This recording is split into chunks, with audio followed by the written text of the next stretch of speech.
You smell that? That's the smell of sweet mule and donkey talk. This is my mule and donkey candle. Technically, it's apple wood and amber, but it's an all wood wick, and it makes me feel like I'm outside riding the trail, enjoying the great outdoor. Oh, yeah, that's the smell of mule and donkey talk. Folks, my name's Dave. This is Steve Edwards. Every week we get together to talk mules and donkeys. This week is no exception. That's what we're here to do. We're going to lead you into the theme park of mule and donkey awesomeness. The mule is the professor of the equine world. And if you're looking to get some smarts here, if you're looking to elevate the IQ, if you're looking to enjoy the trail more than you ever have before, well, tune in because we're going to tell you everything you need to know about the mule or the donkey. And how do I know that? Because you're the one that's going to be bringing the questions, and we're going to do our best to give you answers. Steve, it's been a whole week. We get a double dose of mule and donkey this week. So for now, how are we doing since last Tuesday? Hey, we've been doing good. We got the motorhome all completely unloaded, including all of our personal things. Of course, we had loaded with all kinds of tack, not saddles, but tack. So breeches, breast collars, things like that, bridles. And now it's all unloaded, and I get my office. I call it my office back. My wife, she needs peace and quiet. She doesn't like all the noise when she's trying to do bookwork, you know. Anyway, we're doing good. We're back in the saddle again, and killing rattlesnakes, and seeing what else we can do. And back in the great state of Arizona. Oh yeah, it was fun. I mean, you talk about family events. All right, you go back there to Columbia, Tennessee, and you'll see little tiny kids riding huge mules, and people driving wagons everywhere. Family, family, family.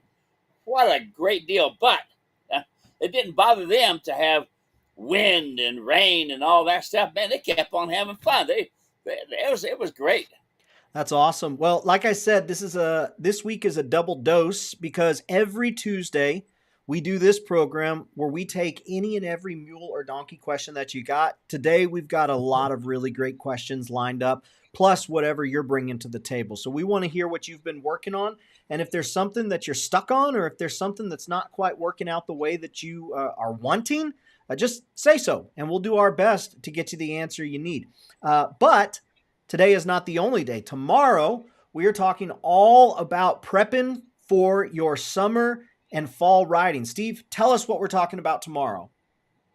Listen, it's nothing more heartbreaking than to get there on a trail or be on a trail and you have something go wrong. It's just like on your trips. I know that all of you guys especially, you're out there checking air in the tires. You're out there making sure the tires are all going in the right direction. You're checking out your greasing bearings. You're doing all your preparation for the trailer. And then your truck, you make sure you got the oil changed and all. In other words, you are trying to eliminate as many problems as possible to be able to go out there and to have fun. Because what are we doing?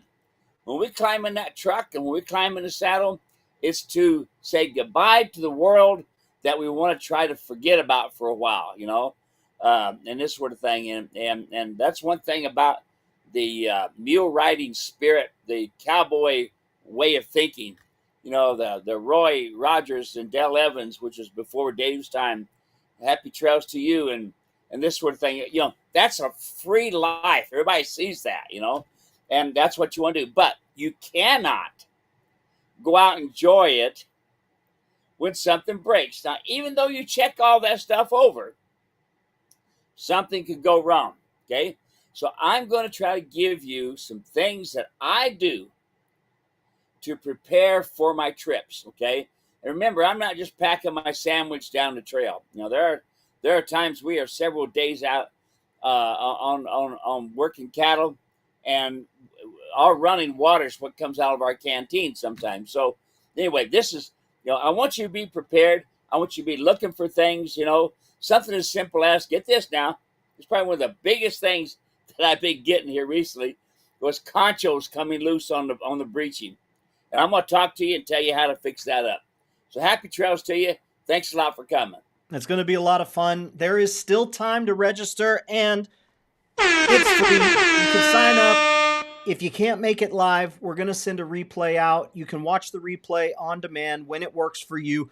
We sure do hope that you will join us live, because that makes for a lot more fun. Steve and I can hop on the phone and just talk to each other whenever we want. Matter of fact, you can call Steve if you need some help with something. But this is an event for us to get together with you and so many other people to talk about something specific. So, link is in the comment section. Sign up. We've got several hundred people already registered. We'd love to have you there as well. And again, it's absolutely free. All right, let's say hello to a few friends. Hannah is joining us. Dunalin, Florida, 78 degrees. She's saying I look gorgeous, apparently. Oh, no, she's saying Florida looks gorgeous. Okay, God bless America. Teddy's watching from Potosi, Missouri, sunny and warm. Leslie is watching from Decatur, Illinois, and it is brutally windy. Sherman, Johnson Taxidermy, 80 degrees, Norman, Oklahoma. Been trimming mule feet and training with the come-along rope today. That's a man who has enjoyed his day right there. Trimming feet and training with the come-along rope. We got a question about the come-along rope today we'll get to. Edna is watching from Spring Hill. First time in a long time. I made it for the very start of the program. You did. We're glad that you're here. You know what, Edna? You get a glockenspiel just for being here. Nice hat, Steve. Seen you at Tennessee and bought a mule riding bridle. Any story behind this hat here, Steve? Well, I've not bought a hat in over 25 years. And my saddle maker had a friend there that had a hat company. And he says, Steve, why don't you go over there, come with me. Maybe we can get us a deal on a hat. And yep, that's what I got here.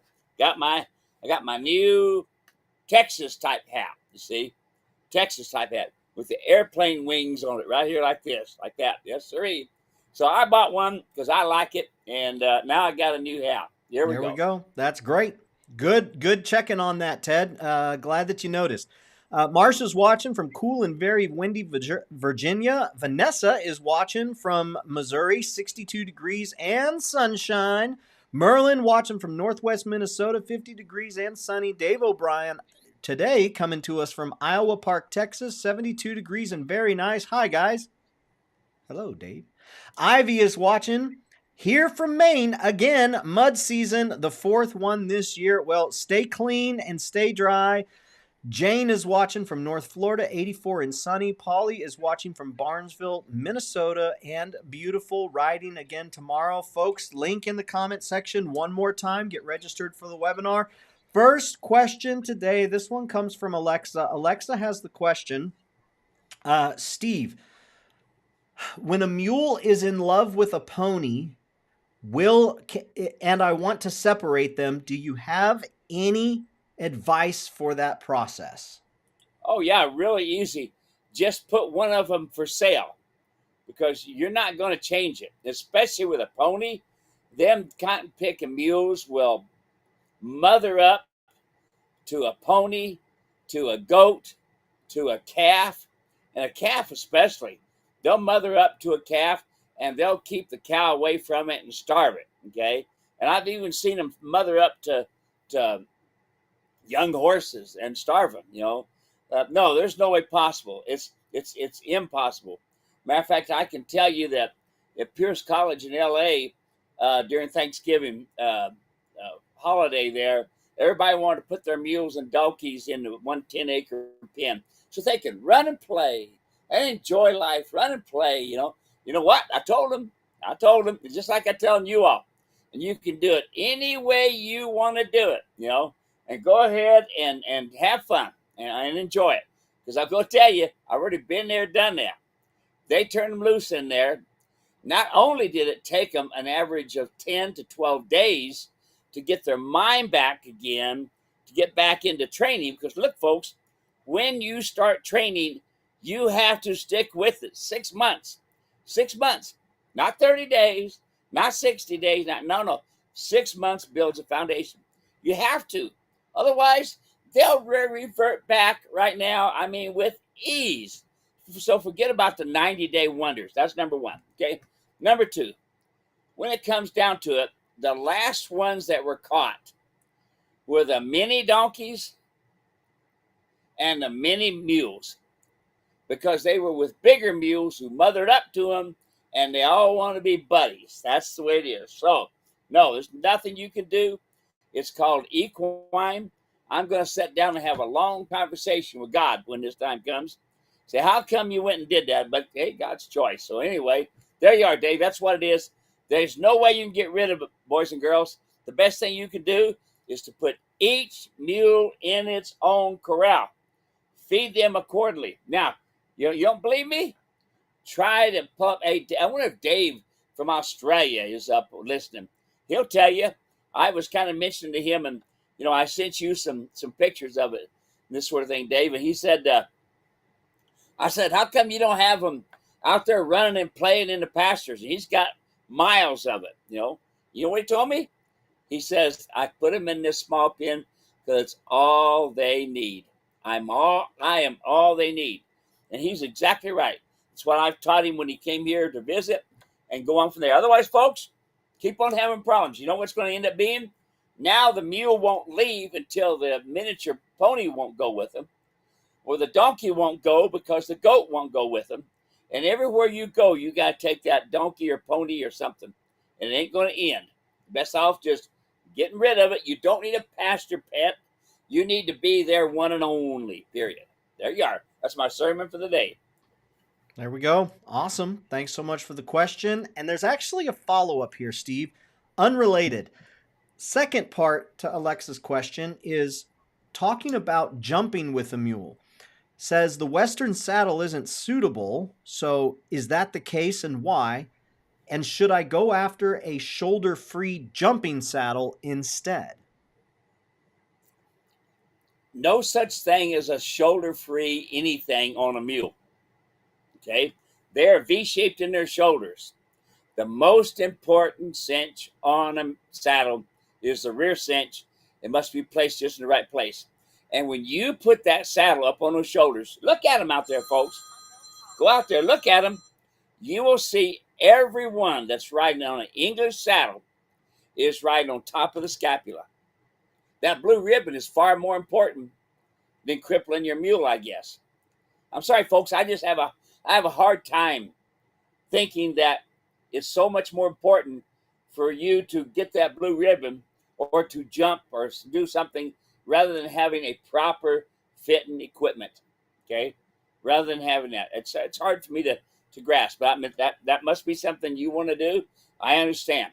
If it was possible, I would have made a English saddle, which doesn't weigh but just a few pounds, years ago. I worked at it and worked at it and worked at it. I had one of my apprentices who loved to do dressage. Okay? Loved to do it. We tried and tried. We built things, we made things, but we kept crippling the mule. Do you hear me? I crippled it. Ended up crippling the mule. Okay? For doing the jumping. Can they do the jumping? Yes, they're very good at it. But they don't need to have your weight on it when you do it. Okay? So there it is. Now, you can do what you want to do, but you're going to end up with a very, very either mad mule or a crippled mule, either way, because you don't want that saddle to sit up there. I've never, ever seen a saddle, ever, except for mine, that had shoulder relief, mainly because the way I designed the tree and the way the rigging plate is set up on the rear cinch. And it is imperative you ride with a breeching, not a crooper, a breeching. Happy trails, and I got lots of information on that too. So, Steve, next question. You'd mentioned pasture just a few minutes ago, so I wanted to get to this one. We had someone comment on one of our videos saying, why can't you pasture a mule? Before 1900, wouldn't they have been pastured anyways? And, I mean, that kind of makes sense. A lot of them are just out there roaming around. What's the difference between now and then? Back then, they had a job to do. Back then, they burnt off that energy, okay? And they were working. They were in the plow, or they were riding, or they were pulling wagons, and they needed that energy. Today's mule is a pet. He's sitting in a small corral, or they've got him out in a smorgasbord i.e. the pasture, slowly crippling and killing himself. Yes. Okay, what we didn't see and what you're not hearing is how many of those mules were grass foundered. Big, heavy, thick necks, grass founder across the back. I have seen a lot of them, folks. Listen, you know, the Amish out there, they're out there working those mules and this sort of thing, and horses, and they turn them out in pasture. You cannot believe how many of the animals that I have seen taken to livestock yards to be sold at auction because they were grass foundered. Yeah, they do. Okay, so yeah, back 1900s, they did that, but they weren't using them. Okay, they're using them now. I mean, they weren't using them like they do now. Now they're pets. Back then, you know, they were worth $5 or $6, and they were just a tool. That's all. Okay. Now you also ought to see, which I have seen. Uh, just recently, I was in Tennessee, and I seen a donkey that was somewhere, we think, somewhere in its mid-20s. Here it goes. Pretty ugly. This veterinarian pulled out 7 teeth. 7 teeth. Because the donkeys was not taken care of and had their teeth floated. That's another thing that you see very little of. Now, back then, they took a rasp, and I know because that's what I used for years, a rasp. And they got in there and they rasped out the teeth the best they could, okay? But it's still not as good as it can be done when you have a veterinarian that balances the mouth, then go from there. So what kind of problems do you have from pasturing? Number one, grass founder. That's where you have the heavy gas neck and this sort of thing. Number two, getting a mule or a donkey, it's hard to catch. I'm sure there's a lot of you right now that can write in here and say, yep, it got to where I could hardly catch my mule or donkey. They don't need you out there. They don't need you, okay? The third part of it, okay? When they get hard to catch there in the pasture and you're out on the side of a mountain enjoying life and riding, and all of a sudden you get off your mule, he takes off, and now you can't catch him. Oh, yeah, that's what you're going to run into a problem on that, okay? Now, here's the last part. Your mule and donkey's health, okay? It's a whole different situation now. We can look at their road apples. We can look at their urine. We can look at the feed that they're eating. We can look at their water, and we can see how healthy that mule is. When he's out there in the pasture, I'm sure that all of you aren't bringing him in every day and looking over the mules and donkeys and seeing who's healthy. I know you're not doing it, you know, and I understand. We're busy, okay? But if you have them in a stall, you can keep track of them, okay? You come to my ranch, each mule, each donkey is in a 10 by 20 stall. My wife's mule, 28 years old, just as one example, and we got some others, okay? She was 28 years old when she passed away. We got her as a 2-year-old.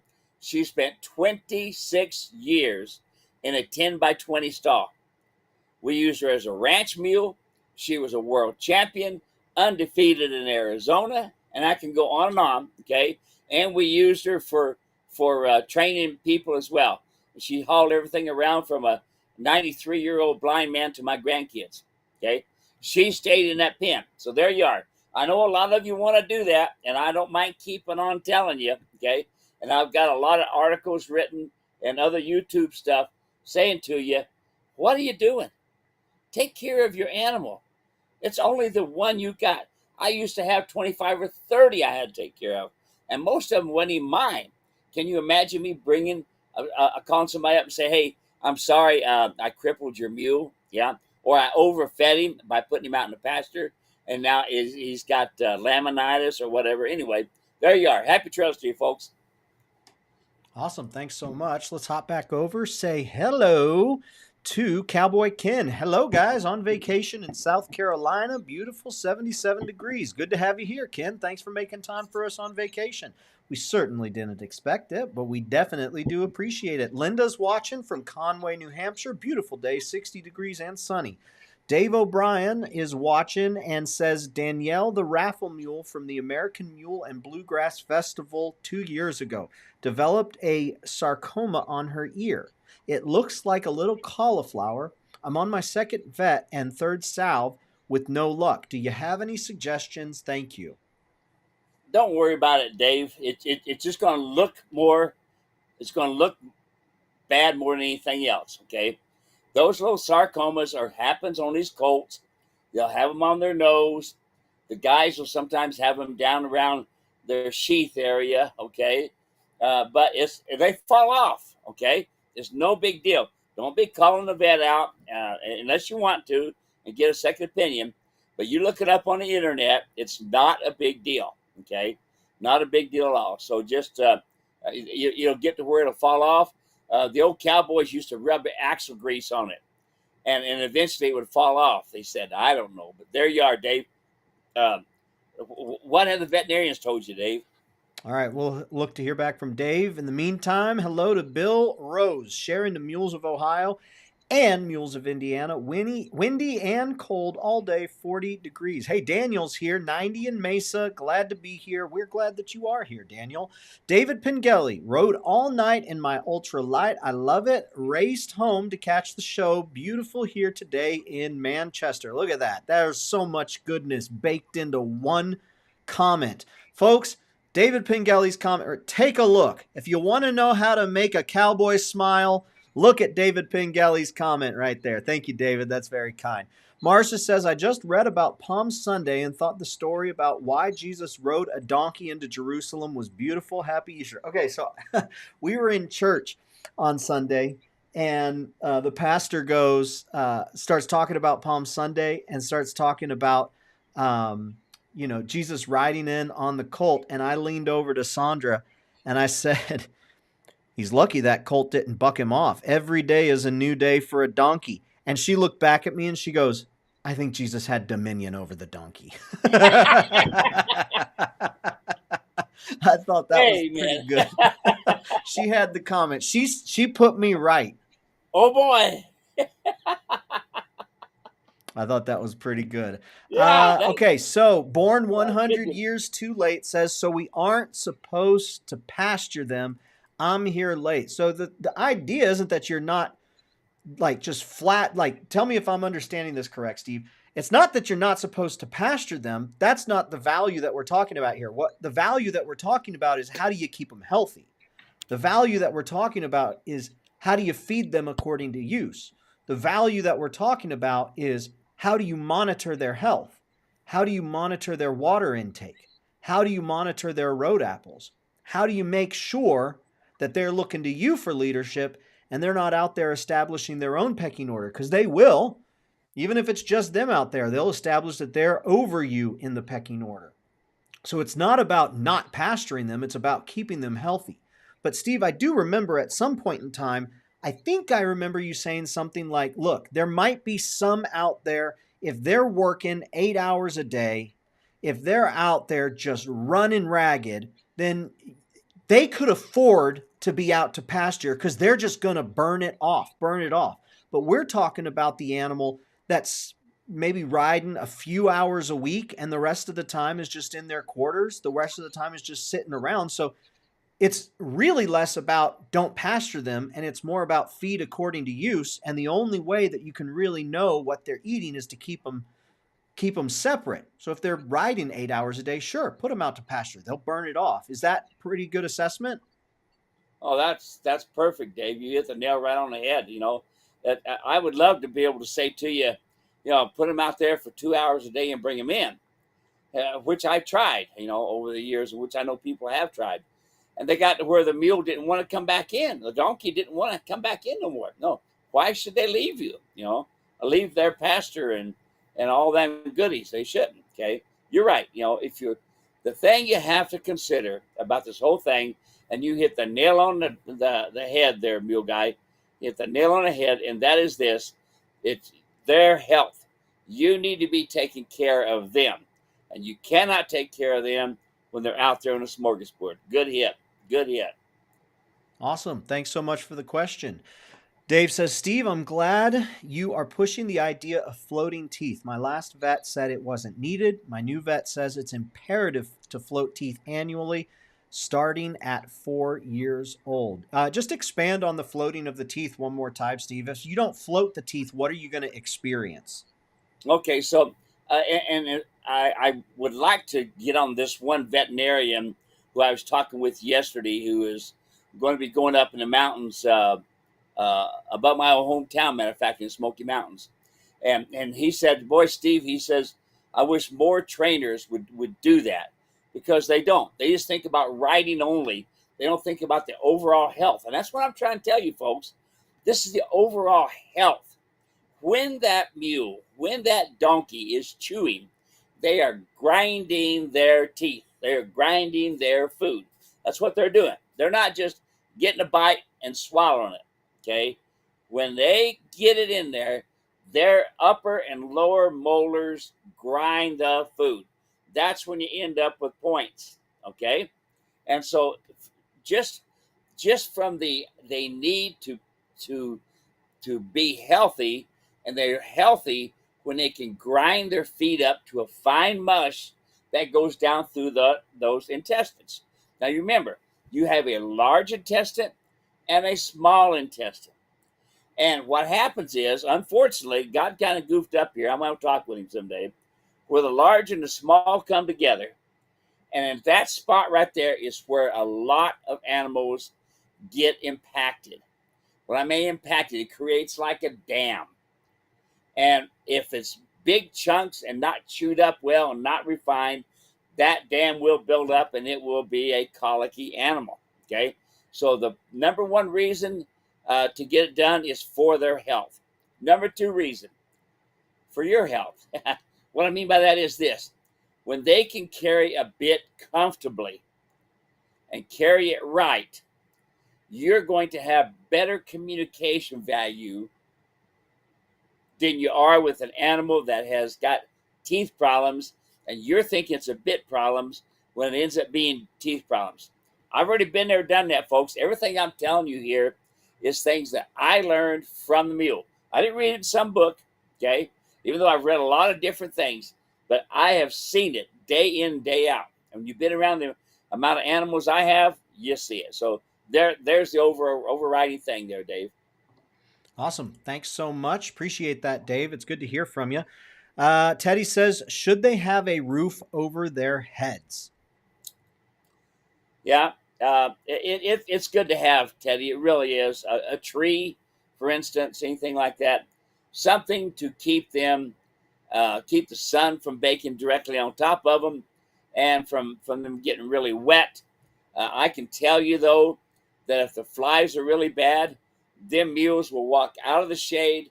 They'll stand in the sun and fight the sun rather than fighting the flies. That's how much they dislike all the flies touching them and this sort of thing. So my favorite thing for flies is to put a fly mask on and let them stomp. That's all you can do. The other thing I like to do is spray WD-40 on their tails and then let them swish that around, and that oil will keep the flies away some. Okay. The other thing is one I never can think of, which Dave will help you with, and it really works well. And you spray on their legs and their tail, and it helps really good to keep the flies to a minimum. Yeah, it's a Spania silk. I'm getting the link right here. A Spania silk is the product that Steve is I don't know why talking I about can't ever there. remember that. It's an easy deal. You know?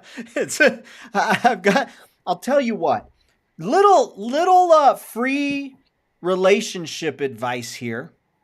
When Sandra and I were first married, we were living in an apartment, and I checked the mail. Growing up, I checked the mail every day. When I was living by myself, I checked the mail every day. When I was in an apartment, checked the mail. When I was sharing with somebody else's house, I checked the mail every day. We get married. She never checks the mail. I work all day. She goes to school. She gets home too, doesn't check the mail. I'm gone working on the weekend. I come home. She hasn't checked the mail. It's like 8 months. And I finally, like, why don't you check the mail? She's like, I just don't remember to. And right there, the spirit got a hold of me and said, do not fight this battle. It is not worth it. So, to this day, I'm the one that checks the mail because she just can't remember to do it, except she handles all of the health insurance stuff. And when those doctors send us refunds, she's checking the mail every single day for those checks coming in. When we get that refund from the IRS, she's checking the mail every single day. So I don't fight it.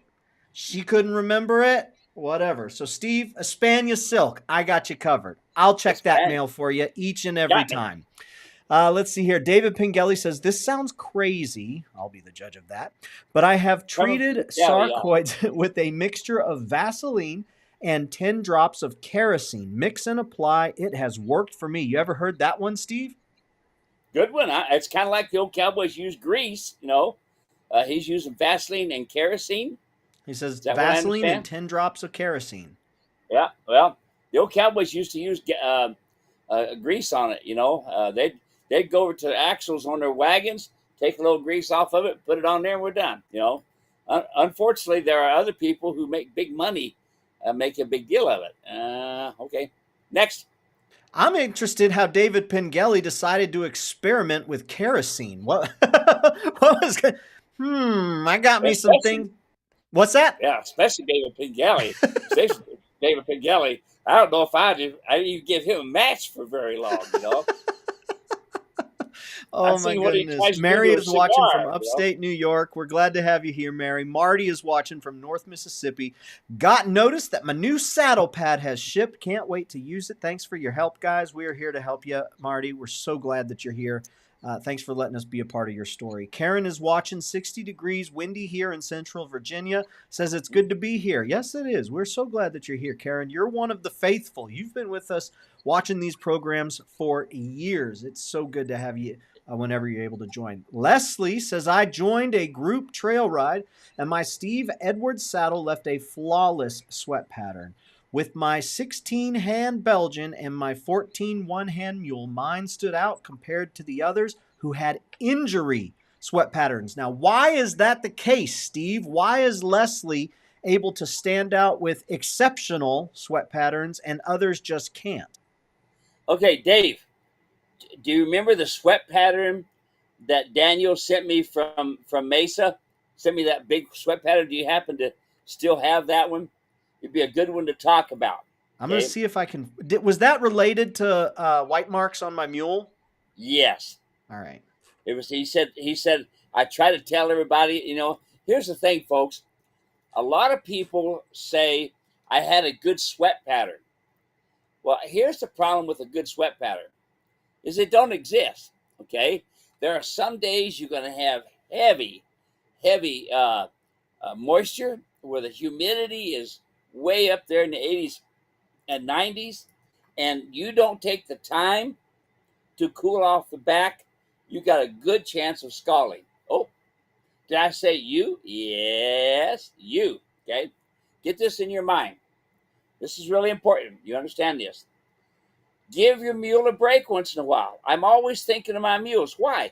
Because they're the ones that get me down the trail. They're the ones that get me back. Okay, and for you all, it's happy. I'm on my mule. I'm happy. Okay? So here's what you do. You take a break. You go take a potty break or something like that. Loosen up your rear cinch. Loosen up your front cinch. Take your breeching. Pull it up over top of your tail. Bring the back of your saddle and your pad up. Move it up and down a few times. Fan it. Let some cool air go in there. Even though you're riding a Steve Edwards pad, it still helps to have a little bit of air go through there, okay? And then go ahead and cinch everything back down. Here's the thing. It is impossible to not create a white hair somewhere, because you have to remember, people say, well, there's too much pressure there. There has to be pressure someplace.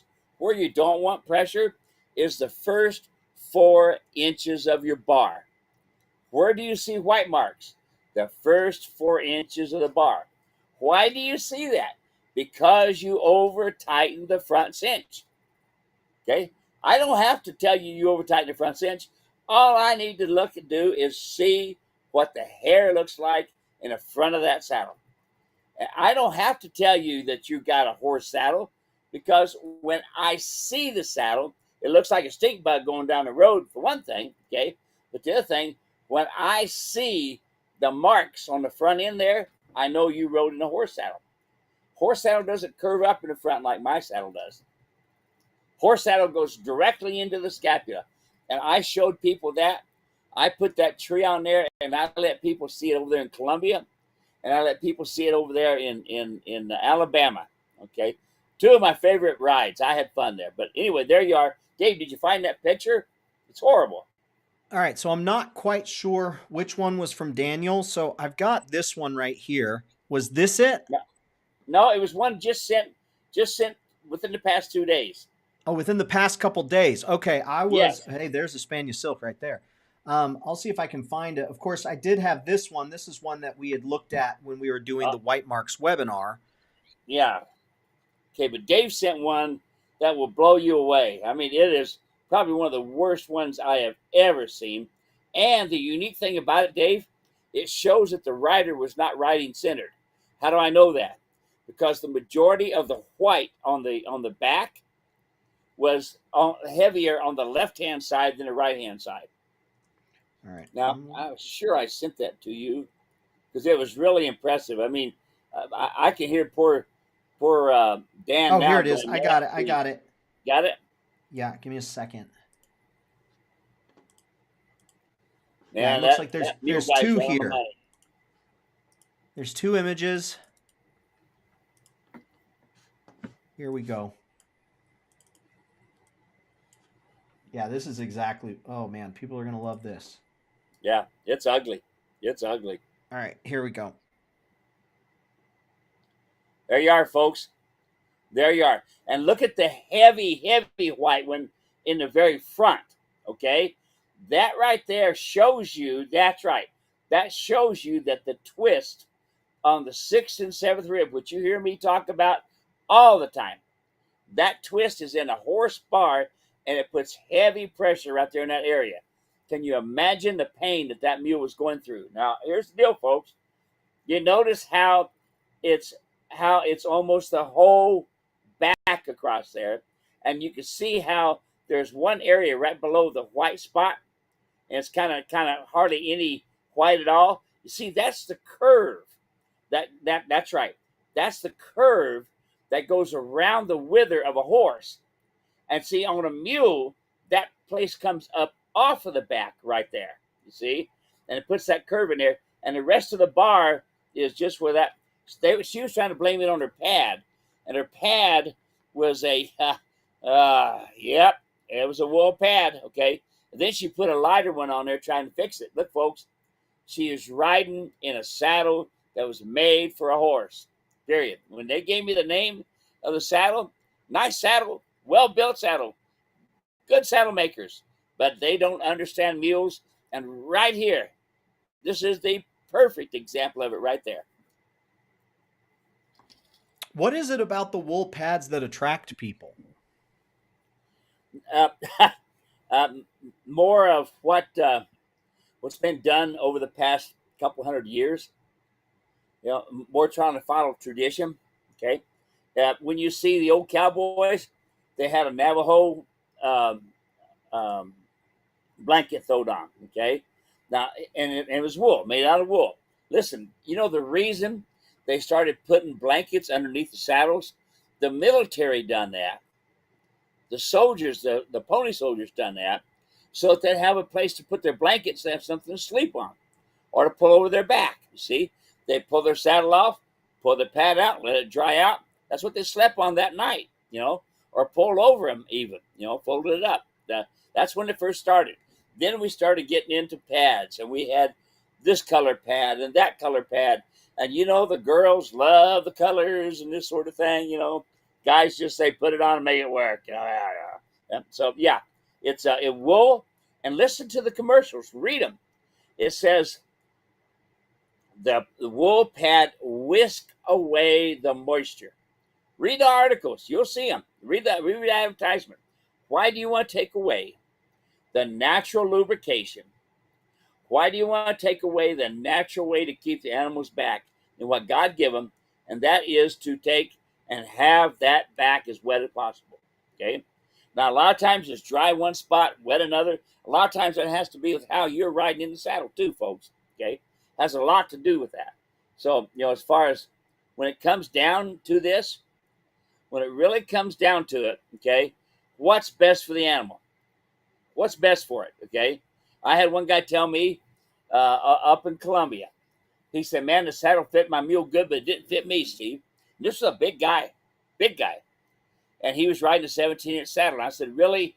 You should be in my my buckaroo saddle because it has a smaller pommel and the legs go out. And he climbed in that and goes, wow, what a difference. I said, I'm always going to tell you all, what will work the best for you. Okay. So he says, I was riding a so-and-so saddle. I said, all right, let me show you what's happening. And I said, number one, let me tell you, your mule's shaking his head going downhill.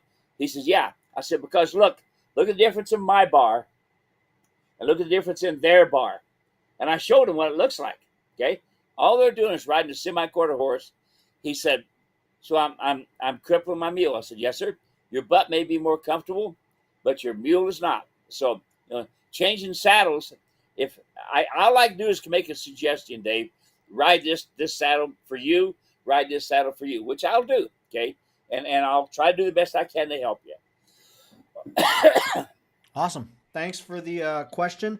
Steve, got a question came in, or a comment / question come in on YouTube. Says, I love my mule mentor, Steve Edwards, but now I have a donkey that is spooky and I would like to educate to the touch, right? So donkey won't let me touch him right now. So here's what I wrote.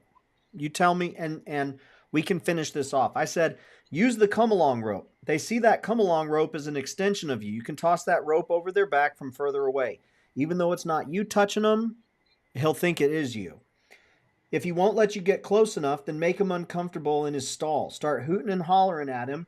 And then when he's looking at you, be calm. If he looks away, then start hooting and hollering again. And then when he looks at you, be calm. Teach him, hey, when you're off doing your own thing, you're going to be uncomfortable. When your attention is on me, you're going to be comfortable.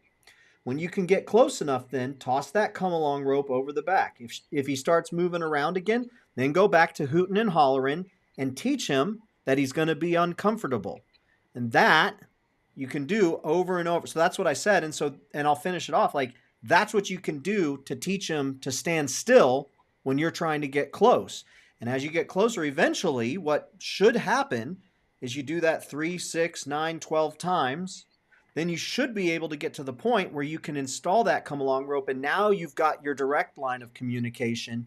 But if you've got to do these steps to get there, then that's what you can do. Is there anything you'd add there, Steve? Dave, that was poetic, man. That was perfect. You hit it real. You give them step by step how to do it.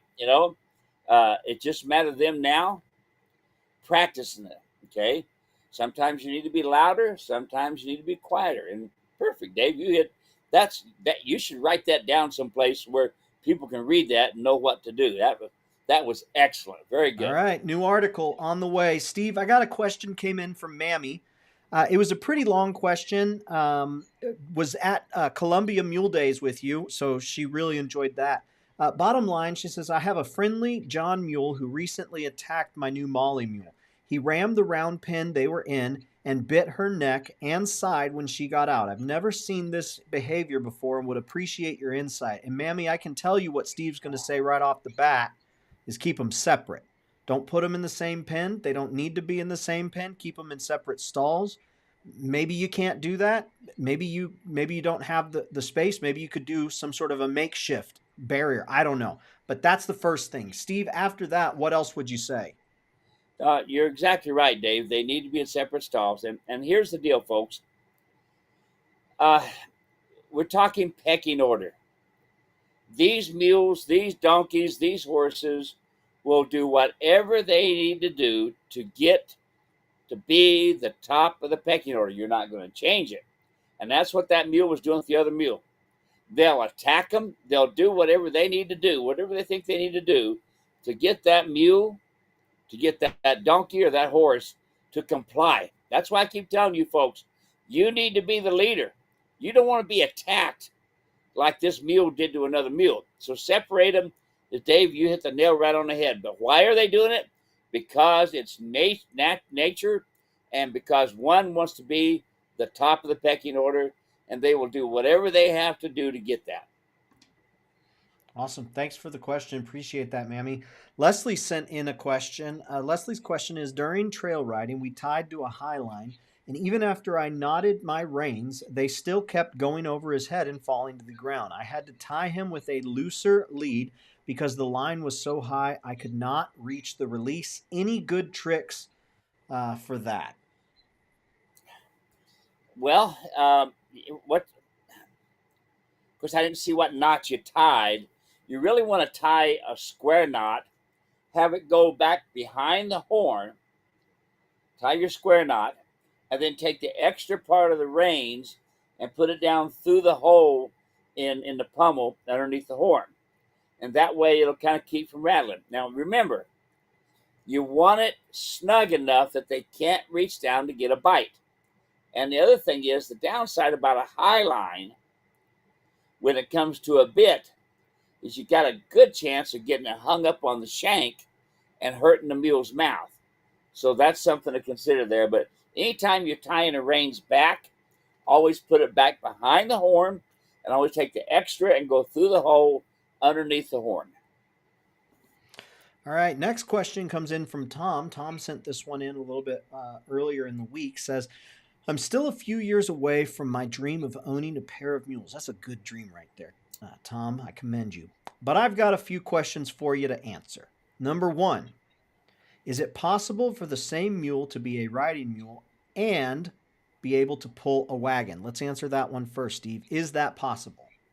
Absolutely. Every mule should ride, drive, and pack. Every mule, because they're very versatile and they're very capable of doing it. All right. Second question. Do you have any books or videos that teach the correct way to hitch a single mule to a buggy?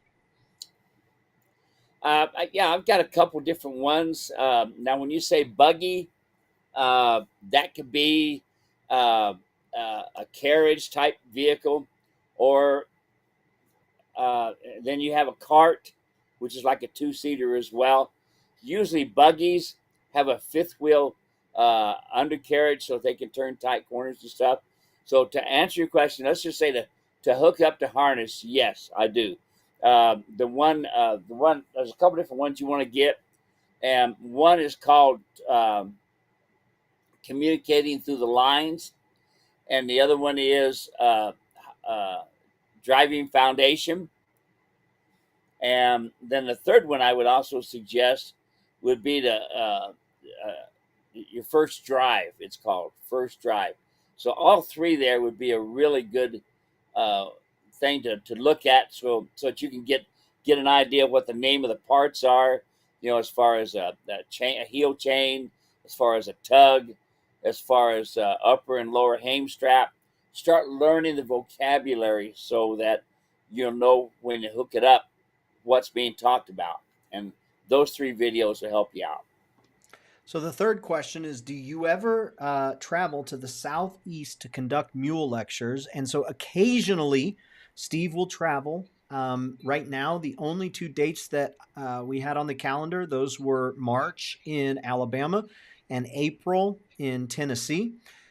But I've got good news for you, Tom. You don't have to travel anywhere, and neither does Steve, because tomorrow night you can join us for Spring Clean and Repair.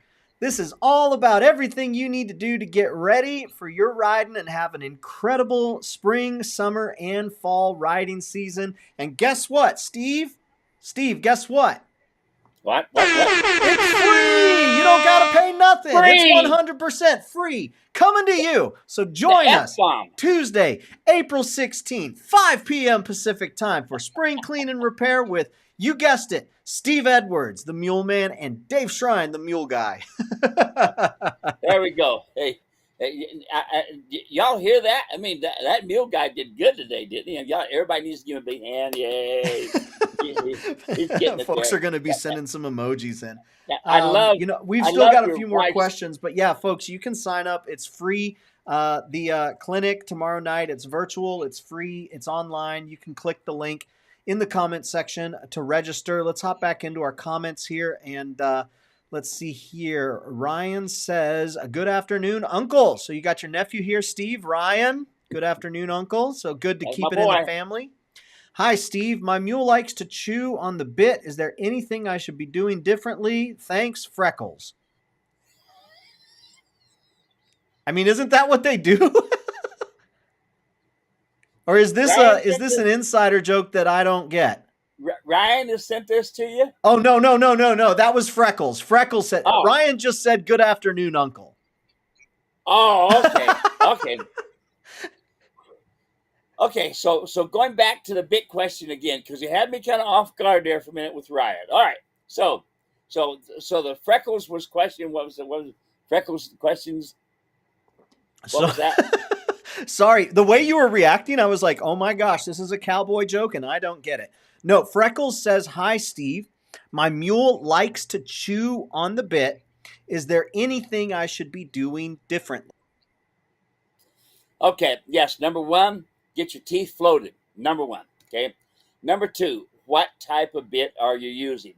You want to send me a picture of it on email, steve@muleranch.com. Show me a picture of the bridle and the bit. I'll be happy to look at it for you. Okay. Third part. Okay. Uh, so the third part is your bridle. Your bridle has to sit on the head correctly. You need a 19-inch brow band, okay, and it needs to set where the bit hangs correctly. It's not just something to put on their head to carry a bit. It has to work with the bit. Very, very important. Okay. So if he's chewing on it and stuff, you also may have it too high. You probably need to lower the bit down, let him pick it up and pack it. Because what he's trying to tell you is, hey, this thing's bothering me. You got it up too high, and I'm really uncomfortable here. Yeah, could be that. So send me a picture, and I'll be happy to help you out. Awesome. Next question. This one was emailed in from Todd. Todd says, it's a little bit longer, but I think it's good. Says, I'm curious to learn from someone else's mistakes. Now, right off the bat, this is a wise man right here. All right. I like this. I like where this is going. Curious to learn from someone's mistakes. I hunt western big game from mules, pack mules, etc. I have 3 Steve Edwards saddles and pads and other tack. I love it all. But I'm curious to see if there are any videos about rifle carry and saddlebags. I've seen him speak about saddlebags affecting the kidneys, and I'm aware that is possible, but they are so practiced for some items. Is there any online information from Steve regarding best ways to hang a rifle and use saddlebags and how to do so without irritating the mule? I've tried several ways. I'm always making minor adjustments and I'm not satisfied with my results. I can honestly say I'm okay with my rifle hang, but extremely dissatisfied with my saddlebags. Is there any video Steve has on the subject? I'd love to watch them. If not, maybe do some in the future. I think this is a great question, very Yeah, well articulated, and love that yeah, premise. Looking to learn yeah. from someone else's mistakes. Steve, what would you have to say to our friend Todd here? Well, my saddle maker actually makes saddle pads that are saddle bags that go in the back and in the front. Okay, and I prefer to have my saddlebag be in the front and small ones to where I can get to them and this sort of thing. My favorite way, though, absolute favorite, best way, is I take one of my old jeans, the legs off of one of my jeans, and I cut them off, and I tie off one end with my tie string on my saddle, and I put my water in there and my burrito and snacks or whatever it is I want in there, and it's right in the back. It's you can call it uh, your a lot of different names. I can't think of some of the names for it right now, but anyway, candle bag, and put it back there, and it sets in the middle. The idea of a set of saddlebags is it's flopping up and down and making this problem. Okay, and it's you got to remember kidneys are hanging from, I'm gonna call it threads. Okay, they're hanging. So what happens is the muscles on the top get beat up by the saddlebags, and you end up developing something which I've experienced and it is ugly to see it. It's called acetaria. Okay, and so you want to try to evade that as much as possible. So uh, there's not really a way. I would say either the pummel bags or a cannel bag, one of the two. The main thing is to keep it from flopping. Okay, carrying a rifle. It's an age-old problem. And one of the things that we have today is we have a completely different weapon than what we carried 50, 60 years ago. We now have uh, scopes on them and things like this. And it's a big bulge underneath your leg when you're carrying it lengthwise, front to back. Okay. And I've been hung up on it a couple times, hung up on those rifle scabbards and those rifles, and it's no fun. There's not really a place that I would say I'm really happy with it. I honestly carried it on my back for years. Matter of fact, my son, for all the years that he carried on his back, the back of his cannel was actually rubbed off because of the rifle rubbing on it. We found that was the best thing, because here's the whole thing. Here's the whole thing about this. Is the sad thing about this is if you go to lose your mule and your mule runs off and he now has your $3,000 rifle on his side, it's ugly, folks, to see a saddle that has been raked through the rocks and rolled over and thumped and busted up the gun. And that's the other reason. Okay. Now, one thing, a 30-30 carbine sets in there really nice, and you don't know it, or something. Even these new ARs are pretty nice, kind of flat setting in there. But I don't know of a safe place. I don't know of a comfortable place to put your weapon other than on your back. Okay. That way, when you get on and off, you got your weapon with you all the time. Awesome. Thanks for the question there, Todd. Appreciate that. Want to say hello to, who are we saying hello to? Hey, Jim, Western Maryland, 50 degrees, 40-mile-per-hour winds. Wow. Dave O'Brien says the vet said sarcoma was common type of skin cancer. The salve and the expensive shot every 2 weeks has limited results at best. Yeah, yeah. Now, I tell you what, the axle grease, and like Pengelly was saying there, the kerosene, I don't know how his wife can trust him with that flammable stuff, but I'll have a talk with her. Anyway, uh, hey, the old cowboy methods work, you know. The expensive shot, well, I don't know, you know. If it didn't work for you there, Dave, you know, like I tell you all the time with me, if it don't work for you, don't use it. So get you some axle grease, put it on there and watch it fall off. All right. Born 100 years too late says WD-40 for detangling the tails. So there you Yep. go. Hey, here we go. International. Joyce is watching from Southwest Alberta, Canada. Beautiful day here today. Finally, we've got our streak alive of many, many times having international friends join us. Thanks, Joyce. Johnson says, or Sherman says, I use Vaseline and a strong mouthwash mixture. Teddy says, after 6 months, should your first ride be a non-bucking event? I don't think it matters how many months it is. It doesn't matter how many months it is. It matters ground foundation, right? Ground foundation is really important. Okay. But again, I got to tell you one of my favorite stories about that. Remember, I said all mules buck, all mules bite, all mules kick and run off. All right. I'm riding a 23-year-old. Hear that? A 23-year-old mule. That mule been there, done that. One that everybody would love to have. Everybody, including myself. And I got to ride that mule a lot over the years, but with my buddy Randy. And I'm riding along, and this mule has seen cows. It's seen dogs. It's seen rattlesnakes. It's seen deer. You name it, it's seen it. All right? I'm riding along, just enjoying my ride, working these cows. And all of a sudden, out the corner of my left side, come my border collie Jess. And it spooked her. She saw it. She jumped in the air and went to bucking. I grabbed my night latch and hung in there. But I was black and blue from my belly button to my knees, and I had a pair of basketballs as well. I ain't gonna go into any more detail, but anyway, it's still 23-year-old mule bucked. Yes, a lot of times they do it because they get scared. All right, so don't get it in your mind. Okay, you can even fall off your bicycle. All right. Let's see here. Kiki, Kirsten and Larry from Florida Panhandle. We met Steve at the Mule Days in Tennessee and are very happy with Larry's new Buckaroo saddle. Love hearing that. Thank you, Kirsten and Larry. Thanks for sharing. Appreciate that. Send us pictures. Send us pictures. Send us pictures. That's right. Tim is watching 70 degrees with 15-mile-per-hour winds in central Montana. So it looks like Tim is trying to compete with Jim, who's got the 40-mile-per-hour winds. Do I have 45 from anybody? Do I have 45-mile-per-hour winds?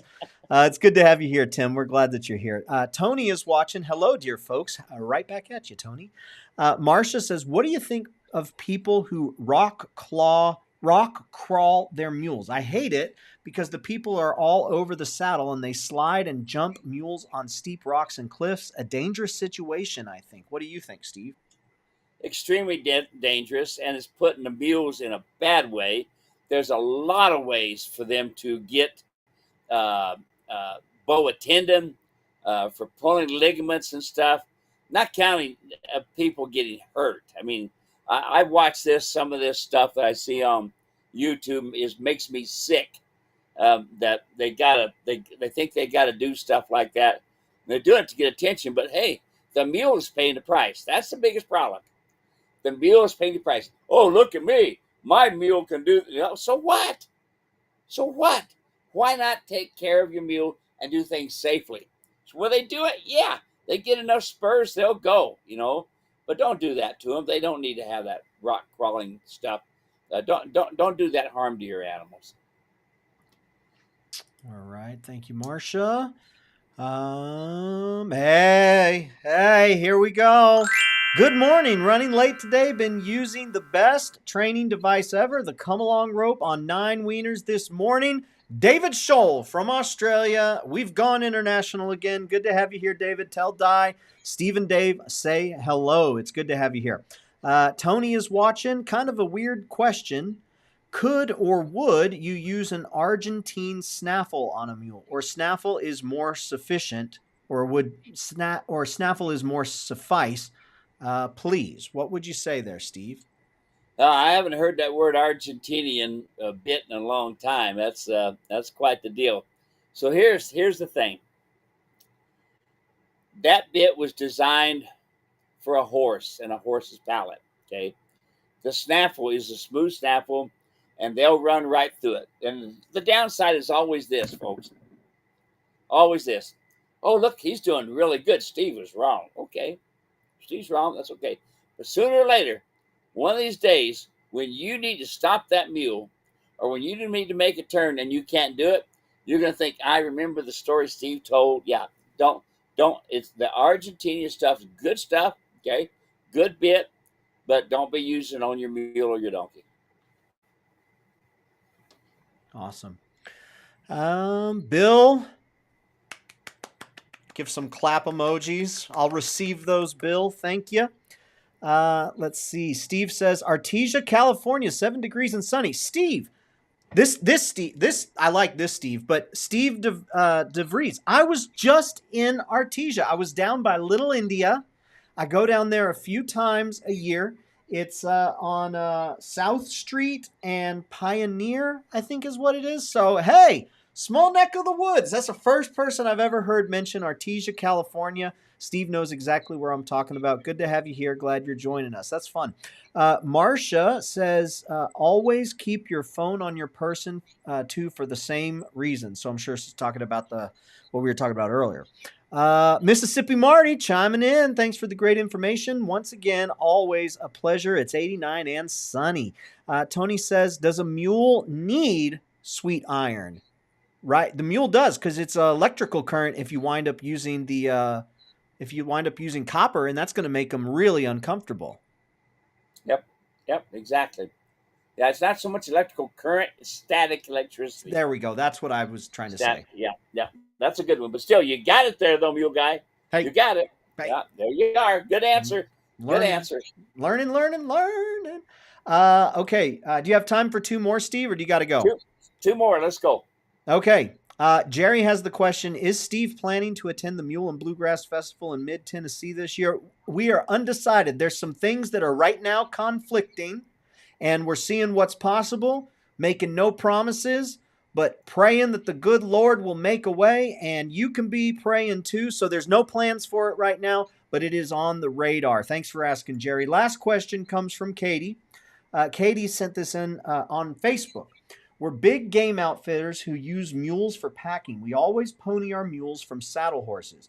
I have one mule who will stop when he's being led, and I have to pull him until he gives up. I want to start hiking with my mules to explore new trails and clear them with a chainsaw.